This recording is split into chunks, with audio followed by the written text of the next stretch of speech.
చాలామంది వెయిట్ చేస్తున్నారు యువత ఆయా రాష్ట్రాల్లో పెద్ద పెద్ద కంపెనీలు రావాలని చెప్పి కేంద్ర ప్రభుత్వం నుంచి అదేవిధంగా సపోర్ట్ ఉండాలి. ముఖ్యంగా ఆంధ్రప్రదేశ్కి ఎటువంటి సపోర్ట్ లభించబోతుంది? ఈసారి మనం ఊహించినట్టే బడ్జెట్లో ఆంధ్రప్రదేశ్కి అన్ని కేటాయింపులు ఉండొచ్చా? గతంలో 23,000 కోట్ల రూపాయలు బడ్జెట్లో నిధులు కేటాయించడం జరిగింది. ఈసారి అవశేష ఆంధ్రప్రదేశ్ రాజధాని లేకుండా ఉండటం, పోలవరం పూర్తి చేయడం, అలాగే యుద్ధ ప్రాతిపదికన పూర్తి చేయవలసినటువంటి రాయలసీమ సుజల సెవంతి పథకాలు, అలాగే తాగునీటి పథకాలు, జలజీవన మిషన్, అలాగే ఎన్ఆర్ఈజీఎస్ ఫండ్ ద్వారా ఇంకా నిర్మాణంలో పూర్తి అవ్వాల్సినటువంటి రోడ్లు, మౌలిక సదుపాయాలు, వీటిలన్నిటికీ కూడా పెద్ద మొత్తంలో ఈసారి అయితే 30 నుంచి 40,000 కోట్ల రూపాయలు కేంద్ర బడ్జెట్లో కేటాయించేటువంటి అవకాశం ఉందని చెప్పి విశ్వసనీయ వర్గాల ద్వారా మనకు తెలుస్తోంది.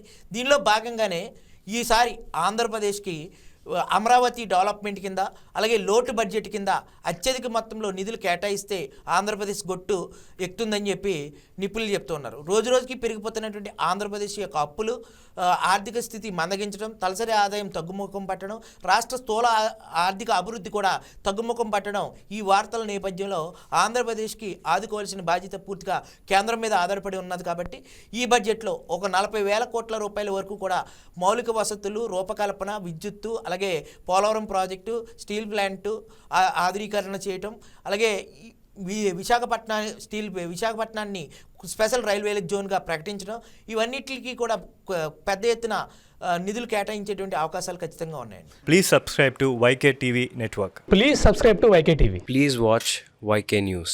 Don't forget to subscribe YK News channel.